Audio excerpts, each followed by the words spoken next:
Okay, so we're painting. Yes. We're painting each other. We're painting each other. And this was your idea. And how did you get this idea? Okay. First of all, I'm gonna try not to stop looking at you while I do this blind contour. Okay. And answer your questions. So you know the terminology. Well, no. Just as in, I try not to take my hand off the canvas while I do a sketch of your face, so it's going to be super abstract.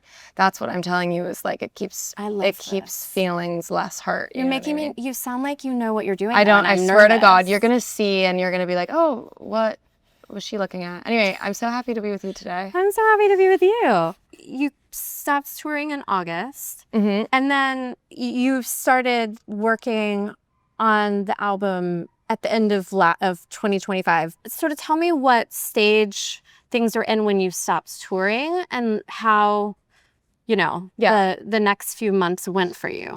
There are a few songs that we recorded the same day that we recorded That's So True and I Told You Things. There was a lot kind of happening, percolating before I felt remotely ready to consider the concept of making another album. And I think that's what's like beautiful about sort of like long time collaborations like the one I'm lucky enough to have with Aaron, is that like he made it impossible for me to forget things that I think I like easily put out of my head just as a result of time moving quickly and feeling like I have recency bias with some things. And the album came together, it kind of fell out of me, and it was not, I didn't expect to have an album so quickly. I also didn't know what I wanted to say. I think my like nervous system was a bit shot after coming off tour, and I think I was trying to toggle between what my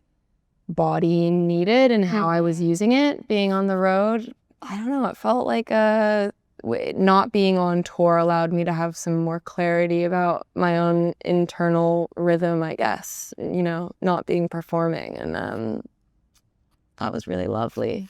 As much as you have grown to love touring, and you've talked about that as well, how do you get back to being yourself? Like, touring is such a double-edged sword in this way, because I really believe like it is the greatest gift, because I think it is sort of like the antidote to the times we're living in right now, in terms of it being a space where people are connected, and it's like the least cynical thing you could do is like go out of your way to show up somewhere and sing with a bunch of strangers. It's like absolutely stunning. And also then the other truth of touring is like that it is weirdly intense sometimes on your body or on your, relationships with everyone at home, and you feel kind of distant and far away. And I think the exhaustion that sometimes comes with that, and I assume every one of us in our respective fields has this thing where you're sometimes white knuckling in order to preserve the amount of energy that you want to give to what you're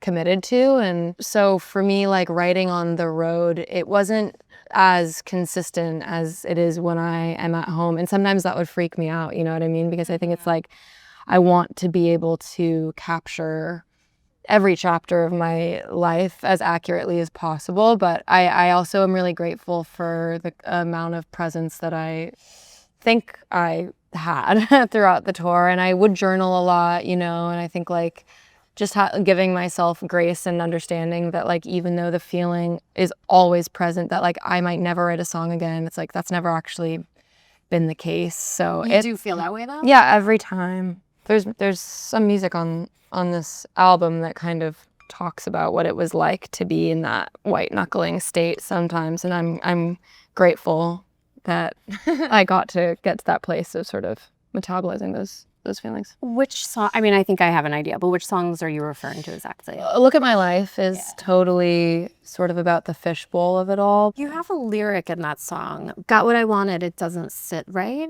Mm-hmm. What were you referring to? I just think that there are sometimes aspects of, even if we're zooming out, just like growing up, that feels sometimes at odds with like my nervous system, I suppose, or something. And there can be like I was like a bedroom dwelling teen, being perceived like in any capacity, regardless of what kind of platform you have, like that can feel frightening and uncomfortable, and referring to that in that moment. And it's weird to become an adult. You know what I mean? It's very weird to become an adult and to be an adult and to be a child and all the things. What kind of a kid were you? Yeah, I was like kind of shy, but I was kind of proud.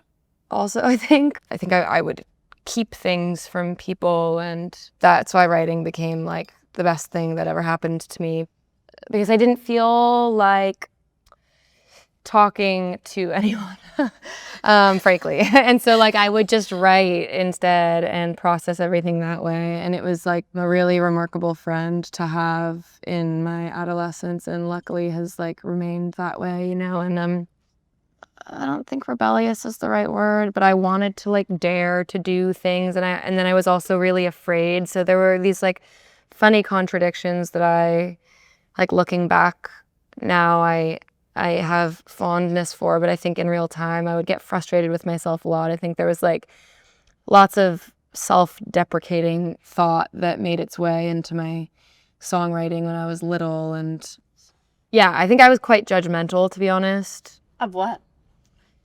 Of myself. That really. And I think like I was ambitious socially, but also more afraid than not. And that was a complicated thing to contend with. But I do think it's just like, I don't know, the older I get, the more my heart grows just for everyone in periods of transition, which I know we're constantly in. But I do think like it's so hard to be a kid for the kid and for your parents, and to navigate, you know, I don't know, how to be decent and how to be kind. And like, anyway, you must be observing this happen in your own home in real time, like as your kids start to become who they are.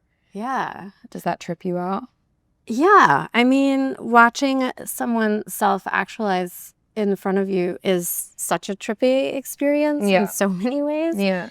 You know, on this side of it, like being the parent, you just want to not do anything that messes it up. Yeah. And so that feels like a lot of responsibility. I do feel like very lucky. I feel like the relationships that my family have with one another, like very earned. You know, we couldn't always understand each other as well as I think we do today. And who were you closest to growing up, would you say?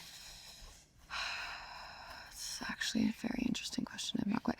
My mom and I had the hardest time as I grew up, because I think, of course, we did, and the mother-daughter relationship is unique, and I'm the only daughter, and my brothers and I were very luckily always super close, and my dad, you know, we always loved each other so much. It wasn't like there was any kind of, we were always very lucky to be close, but it was just a uphill battle in terms of understanding each other. But I learned so much from my parents' willingness to deal with hard shit in real time, rather than sweeping things under the rug. And I think it's like, that's something that as I have grown up, I have tried to absorb and apply to my own, you know, friendships and relationships. And we get to now sort of like reap the benefits of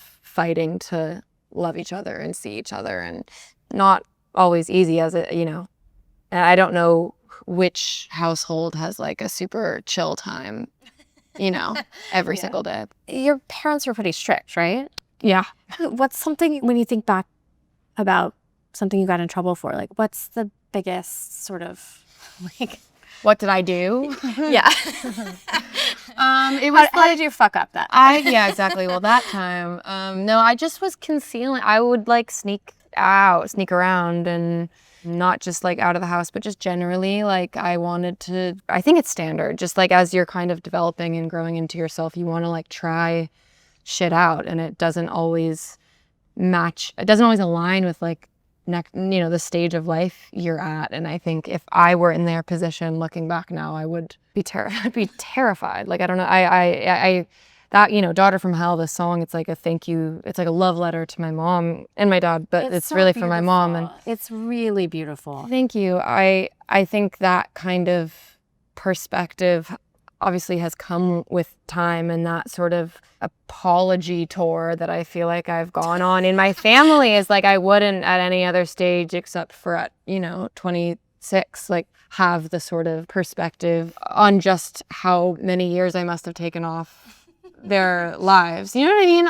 I think when you're in the middle of your adolescence and you feel so frustrated or resentful sometimes or confused at rules or whatever the thing is, like they don't understand you or whatever, it's like you never know, you don't believe you're ever going to get to a place where it's like I FaceTime my mom 6 times a day or whatever. It's like, and now I just want all the time in the world. I want to be as much like her as I can be, and that song, while a love letter, is also like this sort of scared confession of not knowing if I ever will live up to the woman that she is and wanting so badly to. And so very grateful for their patience, very grateful for the patience of all of my, family and friends who tolerated me as I figured it out and continue to figure it out.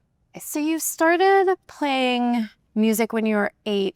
You started playing the drums, though? Yeah. It's not like exactly an instrument I would clock for like a shy kid. Well, we had like a shitty little like kids drum kit in the garage. It was like a like with the Beatles decal on the kick drum. It was like Was it like was it for a small like it was for person? a small person. It was for a child. It was for a child. How did you who got it? Like my dad got it and just stuck it in the garage, and I think in hopes that one of us would do what I did, maybe. Yeah. Which was a true blessing for me, because the first time I used the drum kit in like a real way was when I started writing music initially, and it was like in the self-deprecating world. I was like so angry having lost something, and you lost I lost a journal. Your 3rd grade teacher gave you a journal. She did. Teacher Amy, shout out. And I lost it, and I was so devastated because it was like she got me into the practice of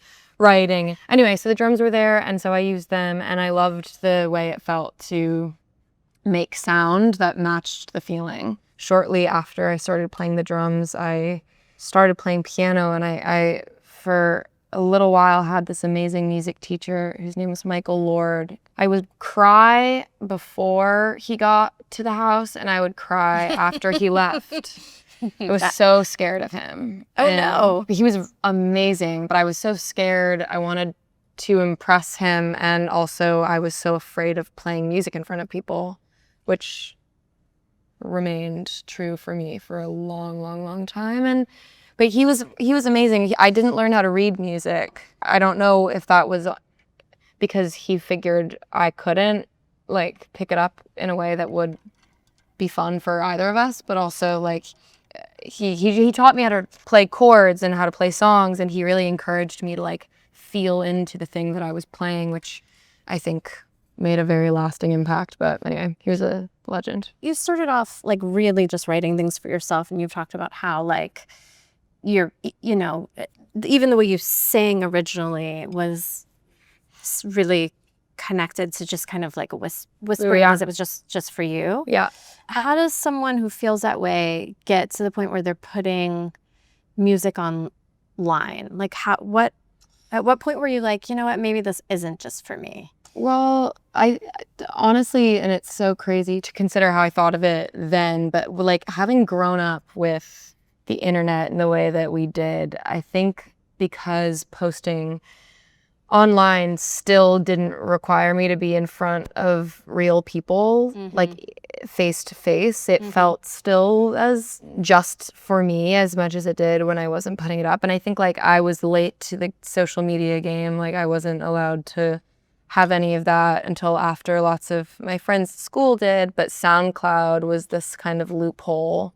I would go on SoundCloud and read all of the comments under every song that I loved, and like every timestamp of every comment ever. I was just so kind of enamored by the community aspect of this platform, and also like discovering musicians there. It was like such a thrill. And so then by the time I had my own account, it felt like this natural progression, like do you know what I mean? Like it certainly wasn't considered like I want to find my own community, but I think probably subconsciously there was something like that going on, or yeah, I guess wanting to connect, but also like no way in hell would I have brought that to school. Do you remember the first time you posted a song, how you felt about, like, were you like, holding your breath, or were you just kind of like, I'm just gonna put this out there and like, like, how did you feel about it? I remember when I started like recording things and how satisfying it was to have like tangible evidence of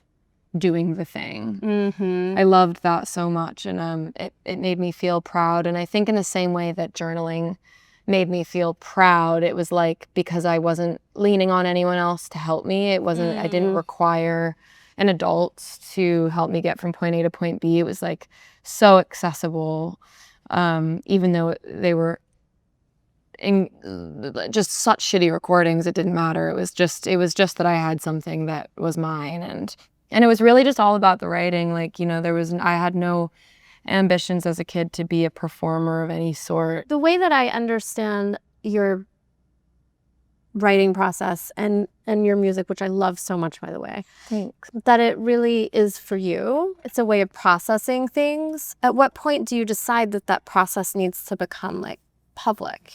I was just such a fan of music growing up, and I do think that despite the fact that I couldn't have ever imagined myself being on a stage of any sort, it didn't excite me, not till I saw Lorde perform Pure Heroine when I was 13 or 14. She was a couple years older than me, and she was so embodied.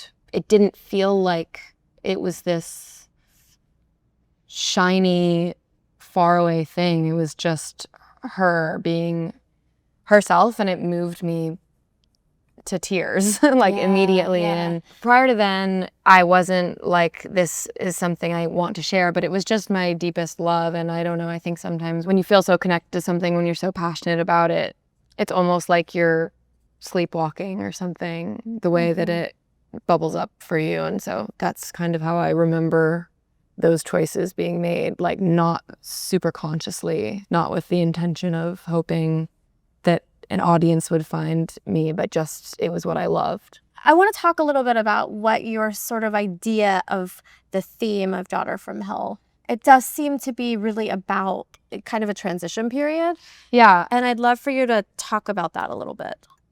There's a line in Hit the Wall, which is face to face with every girl that I tried to play. And I think that in a way outlines how I felt making this album. I think that this decade that I'm in right now of my 20s, it's this like inevitable period of transition, and I think like self-actualization in a way. And I feel like honestly the truth for me right now is that what I'm appreciating the most about this time in my life is that in-between quality, where I feel like this album to me, because it's the oldest I have been ever, it's the most mature I have felt like my music sounds. And I mean that just from a place of like sort of more consideration in terms of the perspective from which I'm writing. Like I feel like in the past I've been sort of sometimes careless in my writing in terms of judgments or recounting a relationship, for example. This album, I feel like I was really careful to try to have had experience being both the protagonist and the antagonist in each story, and I want to live like more in the deep end of the ocean, and I think it's possible to. I'm learning that it's possible to do that without like surrendering sense of self, but really like coming from a place of like more big kind of a zoomed out sort of surrender and like curiosity, I suppose. And like the theme to me is trying to paint an accurate picture of all of these different versions when you are in this decade where you are sort of 1 foot in a past life and 1 foot in the future. I feel like there's this impulse when people have a new project coming out, and I think this is especially true of women, to be like, this is now the real me. I've arrived, and the other me's weren't really me before. I love that you're sort of resisting that narrative. I like to push back on this idea that like a woman in the public eye needs to create like a narrative arc for herself, you know, at every moment. So I love this idea of like actually sort of celebrating the in-between period, you know? It's just what's real for me right now. And I know I have said in previous interviews or conversations I've had around my other albums, I have said like exactly what you just did, which is like, who was that? And now like I'm here and I've arrived. It's so hard to not. And I think, I think there's also like so much pressure. You mentioned specifically women, but I do think there was so much pressure for women to have to reinvent themselves in order to like stay relevant or to create like a new image. There's this like, I feel really grateful to have grown up in this kind of era of artists, female artists who have advocated for just like saying sort of like fuck the box that people put us in and just, you know, make art that is reflective of where you're at and for yourself. And so I feel lucky that I get to have this sort of in between perspective about my music right now as a result of everyone who has come before me who has just been themselves and made that okay. Without like having to dye your hair or invent a new sound or whatever. But the reality is that this is just where I am at. And I think Aaron Dessner, who I have to shout out, obviously, who I made this album with, he is a real advocate for digging deeper and sort of chasing whatever it is that, you know, calls you to make things in the first place and rejecting the pressure of, you know, total reinvention is a real gift that I have learned from him as well. And so he's been an amazing mentor for me just in every way imaginable. But I think especially when it comes to like listening to your own inner voice, listening to what it is you want to make, I feel like so much of this album exists because he would hear me do something and then encourage me to stick with that, you know? That's so helpful. It's very lucky. Yeah. You didn't go to Long Pond at all for this? I did a bunch, did? yeah. Oh, okay. Yeah, we made this album between Long Pond, Electric Lady, and then in London we worked at Church Studios and at the Muse Studios. Are you showing up with notebooks of kind of poetry essentially when you get to the studio or you get to Long Pond? We've got a really, in my mind, special way of working, which is that most of the things are written in the room together. I always come in with all of my doodles, and Aaron also will have certain guitar parts or things on keys that he's saved or just is messing around with in the room on the day that catches my attention. Everything he plays catches my attention, so it's sometimes hard to be productive in one direction when I'm like, hello, I feel like a cat with like a laser. I'm like, what?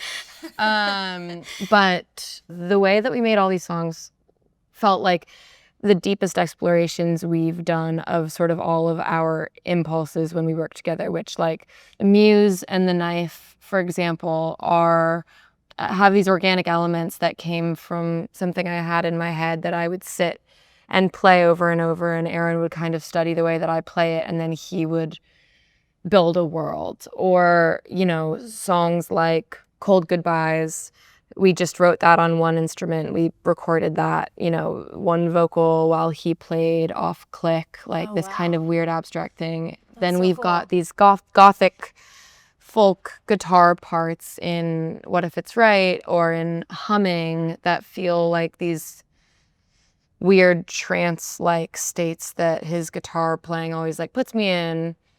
And we've got like Minibar and Hit the Wall that are like more pop, and then Look at My Life is like writing to a pulse, which like I love doing with Aaron, and so it felt like we got to sort of mine further these ways of working together that we've learned over the past 6 years. I also credit so much of how this record sounds like performance-wise to having been on tour, you know, like learning a lot about my own instrument and also like personal preferences and learning how I maybe want to use it when we go back on the road. I feel like if I do anything else, I'm gonna mess it up. I feel like I'm gonna put this one aside and like Respect. I'm gonna get another one.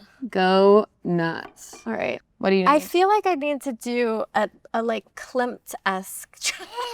Oh, I feel- incredible. I mean, the your Kiss Met- inspired. Oh my God. Well, your Met Ball dress. I mean, it was just amazing. How did Chanel did that. come? Did they come to you with paintings? Spencer Singer, who's my dear friend and stylist, he and I were sending like the portrait of Agnes Lochbauer and the Kiss back and forth for a while, and we were just so inspired by Klimt. And then everyone at Chanel they're just so brilliant that they then ran with it and they made something. So I mean, I think it was my favorite thing I've ever had on my body, and it was such a privilege to wear it for the night. Who have you played the album for? Have you played it for Taylor? Have you? I haven't played it for Taylor yet. Will you? Like, how will you? I haven't. present it Well, to her? if we are in the same place in a chill way before it's out, absolutely, of course.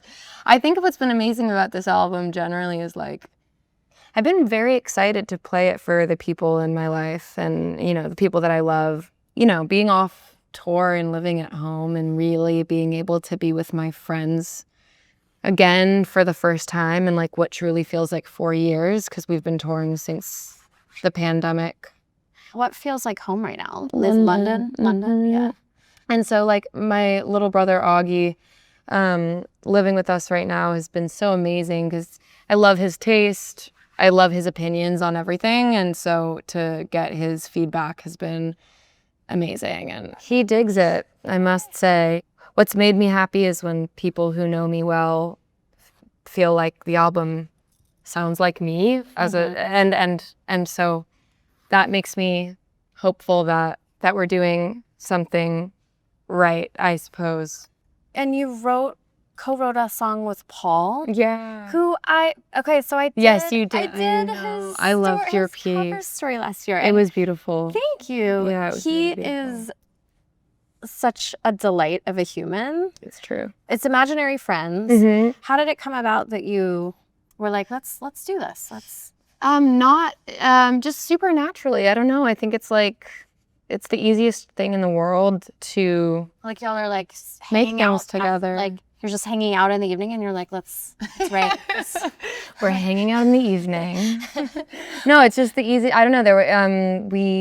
I feel very lucky to be generally inspired by him as a person and by his brain, and it's just the easiest thing to Whose make idea stuff was together. or like, how did the Imaginary Friend seem? Like who? I just started playing this guitar part. I you know, like making songs oftentimes, like actually when I think about like all of the songs on this album, it's like what I remember is the beginning, getting that kind of like drug-like feeling of like it's happening and then it's over and it kind of feels like this funny trance. Like that was the case with that song, you know, but also with like What If It's Right and with Hit the Wall. I'm like, these things just appear out of nowhere, and it really, like, every time that happens, it just restores my faith in whatever other powers that be are, like, however they're operating, that allows, not in the like corny vessel way, but just it's such a thrill when music keeps coming. And I think because it's what I love more than anything, there is fear that it might never come again after you make the last song. And so no real clear distinct memory of how that went down, but it's we, you know, do that all the time. It's so much fun. Just You don't remember the night that you were like, I don't, frankly. Like I think that's what's like lucky, is like it wasn't some extraordinary event. Like this happens. We're very like a musical household, and so there's always something brewing. I can't believe he's learning to play with the other hand for the Beatles. It's been so, I don't even know how you. so amazing to witness it. He's like Has he gotten an it? alien. Has Oh he my God. figured it? Yeah, I mean, I can't speak for him, but Yes. Yes, he's better at guitar backwards than I have ever been at guitar my whole life. So it's demoralizing for me. I'm very, very lucky to watch it go down. And then it was kind of, kind of like a 9 to 5. When you're in London and you're working on the album and he's working on, like, what does your day-to-day life look like? Super normal life. Like, I've been lucky that I've made so much of the record in London. Like, writing from home for me has been like, it's been such a great feeling to be in one place again for me. I think like living such a peripatetic lifestyle has been confusing and hard on my body and on my brain, honestly. And I think on my like friendships and missing my family and my dog and all this. And so the gift of being off tour, as much as I miss it while we are off, it's also like been a really lovely thing to be able to check in. And so for me, day to day, working at the studio or writing from home, going on a lot of long walks, catching up on reading, like seeing my friends, and, having Augie in London now has been really fun, and just kind of savoring the rest of that time that sort of for the rest of the year is now a bit over. Like now I'm not really home again for a long time. So I've just been living in the glow of what that allowed me to remember, I suppose. Yeah, what do the next few months look like for you? The album will come out, and that will be what that will be. And then I'm filming a movie this we got to talk summer. about that. I know. When does it start shooting, and how did that come about? Helena Rain, who is a director, writer, just artist who I've admired for a long time, she and I 3 years ago got breakfast because we had a mutual friend who suggested we might like each other. And we did, but that was the kind of extent of our hang. We met for breakfast here in the city, and it was like I felt like I had known her for a very long time. It was this like witchy thing. And I love a good witchy breakfast. It's the best. It's the best thing. I just remember feeling very lit up by her spirit. She reached out with the script to see if I would read it, which just, that was where I assumed it would all end. I was just excited to be able to read anything that came from her brain. When I read it, it blew me away. And did you have to audition?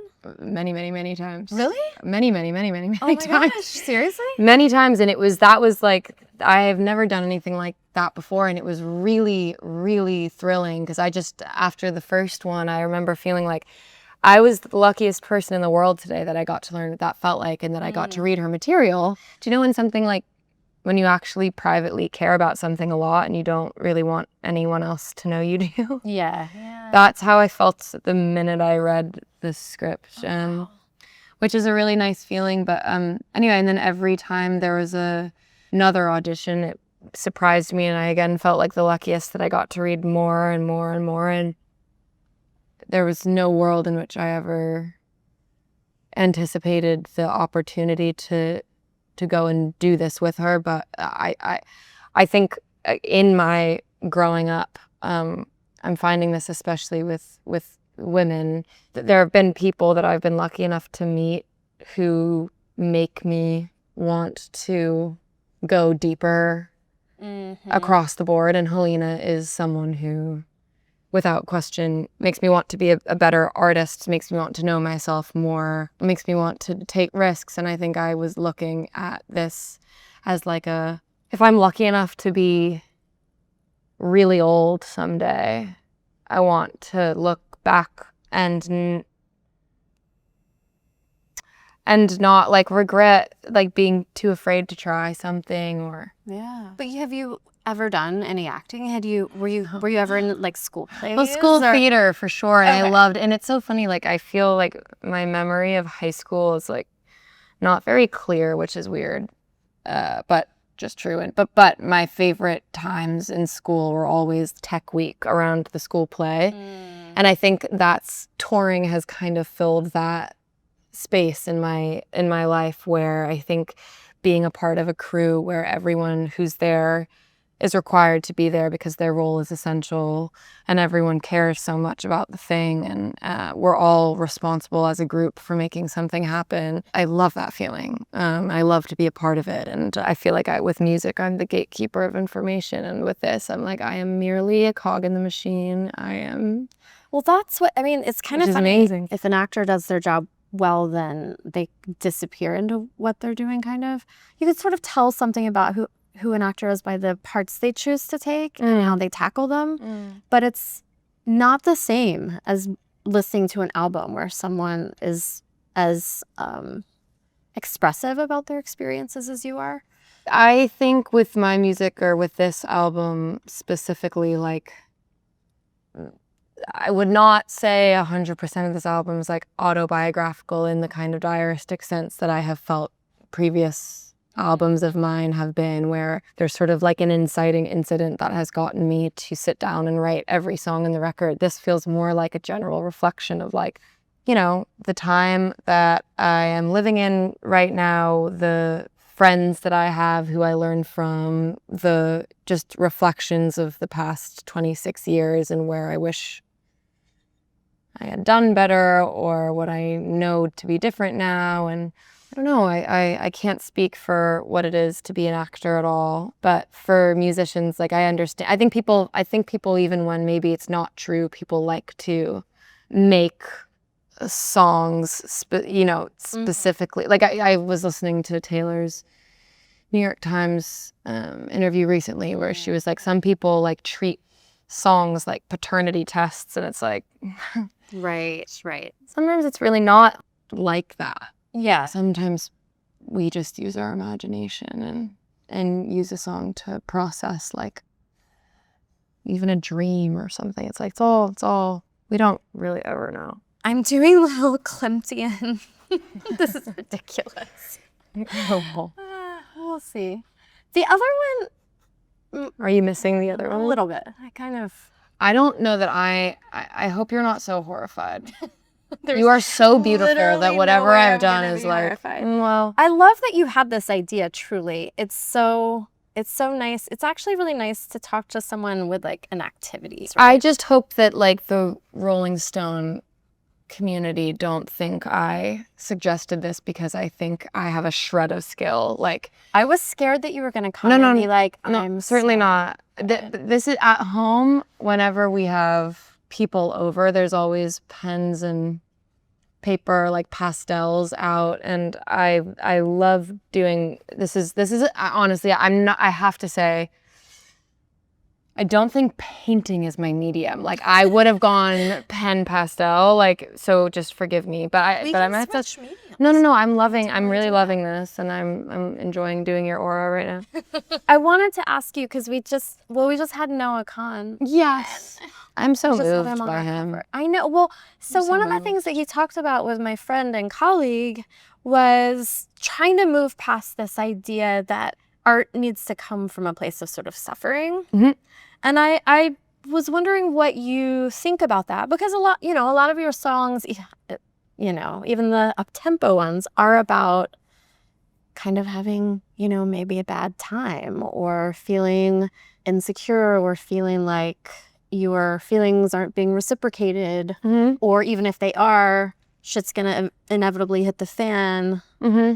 Is that something you think about? I agree with him that I think kind of like the tortured artist stereotype is, like, not a healthy one. I also think for me, I have always used music to process, and I think that my feelings in the past, where I wasn't able to kind of take a step back in the moment and try to consider whatever situation I was in with, like, a bit more perspective, and an attempt to right size things. It's like music was where I would dump all of that. And if I'm lucky, I think that will always be true. The concept of feeling like you need to be in pain in order to make music is probably a challenging headspace to live in.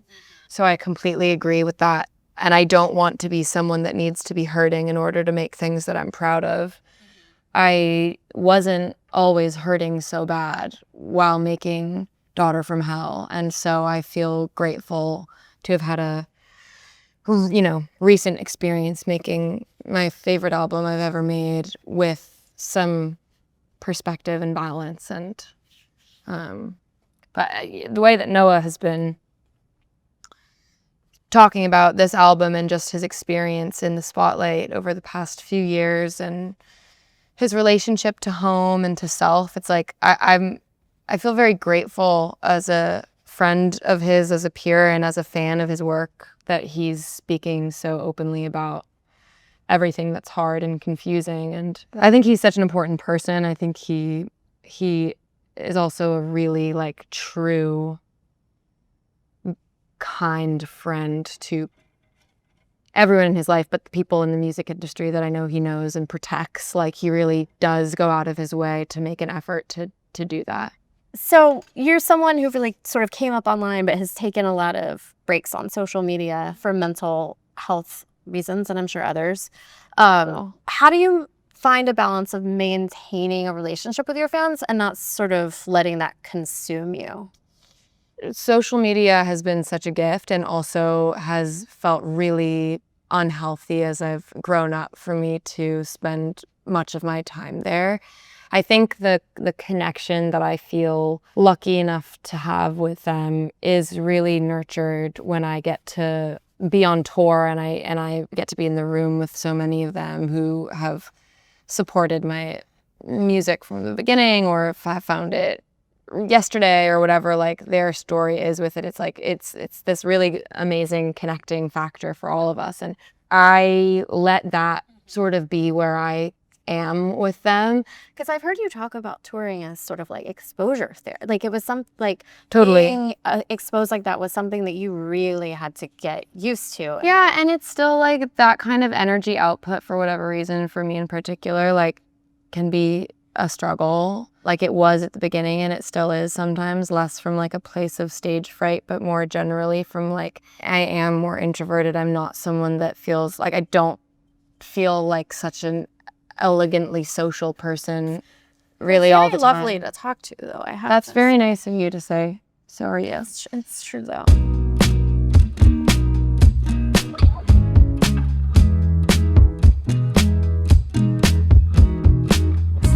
All right. Shit, Wait, I'm scared, do we girl. do it at the same time?